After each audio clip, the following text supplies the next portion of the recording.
Prosecutor in this case, it's a liberal administration, I think it's fair to say. This isn't the state of Texas. See my colleague from Texas next to me here. The prosecutor in this case, nevertheless, still asked for 2 full years in prison. You gave the defendant 3 months. Guidelines called for 10 years. Prosecutor wanted at least 2. You gave him 3 months. And when you did, you made a number of arguments and statements in the record, and I'd like to go through some of them because I've read them all.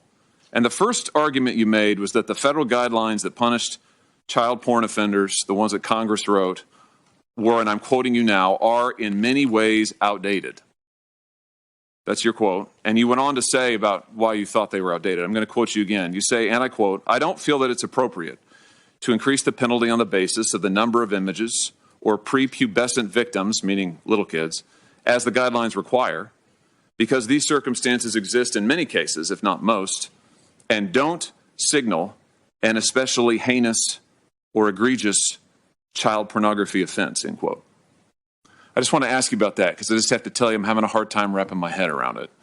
We're talking about 8-year-olds and 9-year-olds and 11-year-olds and 12-year-olds.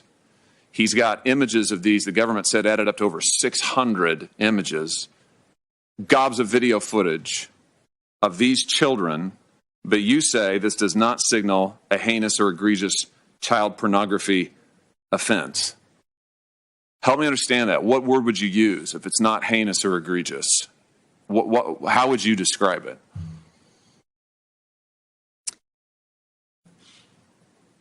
Thank you, Senator, for letting me address the concern that you've put forward based on the record that you've reviewed.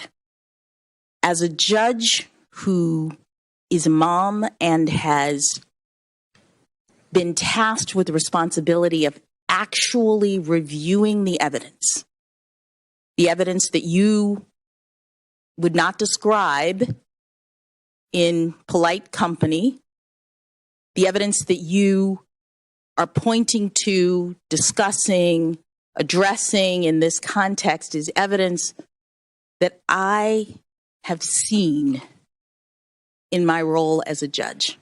And it is heinous. It is egregious. What a judge has to do is determine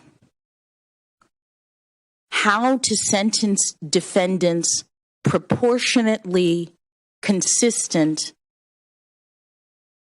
with the elements that the statutes include, with the requirements that Congress has set forward.